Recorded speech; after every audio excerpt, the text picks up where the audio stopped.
یہ میرا چنا ہوا وسیلہ ہے کہ میرا نام غیر قوموں پر ظاہر کرے۔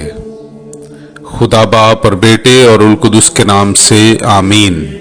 میرے عزیزو، آئیے ہم خداوند اپنے خدا کا شکر کریں جس نے آج کا یہ خوبصورت دن ہماری زندگی میں بڑھا دیا۔ تو آئیے عزیزو، ہم آج کے دن کا آغاز بائبل مقدس کی تلاوتوں سے کرتے ہیں۔ آج کی پہلی تلاوت رسولوں کے اعمال اس کا 9واں باب پہلی آیت سے لے کر 20ویں آیت تک۔ شاؤل ہنوز خداوند کے شاگردوں کے دھمکانے اور قتل کرنے کا دم مارتا ہوا کاہن اعظم کے ہاں گیا اور اس سے دمشق کے عبادت خانوں کے لیے اس مضمون کے خط مانگے کہ جنہیں وہ اس طریق پر پائے، خواہ مرد خواہ زن، انہیں باندھ کر یروشلم میں لائے۔ اور جب وہ سفر کرتے کرتے دمشق کے نزدیک پہنچا تو یوں ہوا کہ یکبارگی آسمان سے ایک نور اس کے گرد آ چمکا اور وہ زمین پر گر پڑا، اور اسے ایک آواز یوں کہتے سنائی دی کہ شاؤل شاؤل، تو مجھے کیوں ایذا دیتا ہے؟ اس نے کہا، اے خداوند تو کون ہے؟ اس نے کہا، میں یسوع ہوں جسے تو ایذا دیتا ہے، مگر اٹھ اور شہر میں جا، اور جو تجھے کرنا ہوگا وہ تجھے بتایا جائے گا۔ جو آدمی اس کے ہمراہ تھے وہ حیران ہو کر کھڑے رہ گئے، کیونکہ آواز تو سنتے تھے مگر کسی کو دیکھتے نہ تھے۔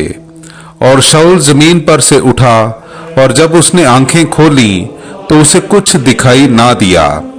تب وہ اس کا ہاتھ پکڑ کر اسے دمشق میں لے گئے، اور وہ وہاں 3 دن تک نابینا رہا اور نہ کھاتا نہ پیتا تھا۔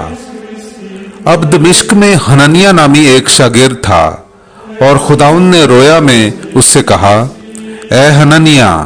وہ بولا، اے خداوند، میں حاضر ہوں۔ خداوند نے اس سے کہا، اٹھ اور اس کوچے میں جا جو سیدھا کہلاتا ہے، اور یہودا کے گھر میں شاؤل نامی ترسوسی کو پوچھ لے، کیونکہ دیکھ وہ دعا کر رہا ہے، اور اس نے بھی رویا میں دیکھا ہے کہ حنانیہ نامی ایک آدمی نے اندر آ کر مجھ پر ہاتھ رکھے ہیں تاکہ پھر بینائی پاؤں۔ مگر حنانیہ نے جواب دیا کہ اے خداوند، میں نے بتیروں سے اس شخص کی بابت سنا ہے کہ اس نے یروشلم میں تیرے مقدسوں کے ساتھ کیسی کیسی برائیاں کی ہیں، اور یہاں بھی اس نے سردار کاہنوں کی طرف سے اختیار پایا ہے کہ ان سب کو باندھ لے جو تیرا نام لیتے ہیں۔ مگر خداوند نے اس سے کہا، تو جا، کیونکہ یہ میرا چنا ہوا وسیلہ ہے کہ میرے نام کو غیر قوموں اور بادشاہوں اور بنی اسرائیل پر ظاہر کرے، اور میں اسے دکھا دوں گا کہ میرے نام کے لیے اسے کتنا دکھ اٹھانا پڑے گا۔ تب حنانیہ گیا اور اس گھر میں داخل ہوا اور اس پر ہاتھ رکھ کر کہا، اے بھائی شاؤل، خداوند یعنی یسوع نے مجھے بھیجا ہے جو تجھ پر اس راہ میں ظاہر ہوا جس سے تو آیا تھا، تاکہ تو پھر بینائی پائے اور روح القدس سے بھر جائے۔ فی الفور اس کی آنکھوں سے جھلی سی گر پڑی اور وہ بینا ہو گیا، اور اٹھ کر بپتسمہ پایا، پھر کچھ کھا کر طاقت پائی، اور کئی دن ان شاگردوں کے ساتھ رہا جو دمشق میں تھے۔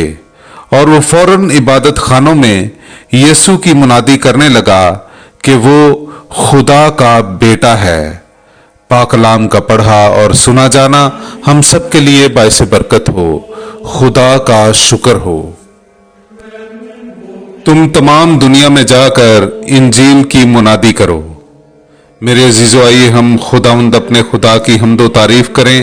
میں آپ کے سامنے پڑھوں گا زبور نمبر 117۔ اے سب قوموں، خداوند کی حمد کرو، اے سب امتوں اس کی توصیف کرو، کیونکہ اس کی رحمت ہم پر استوار ہے اور خداوند کی وفا ابد تک قائم ہے۔ پاک کلام کا پڑھا اور سنا جانا ہم سب کے لیے باعث برکت ہو۔ خدا کا شکر ہو۔ میرا گوشت حقیقی غذا اور میرا خون حقیقی شرب ہے۔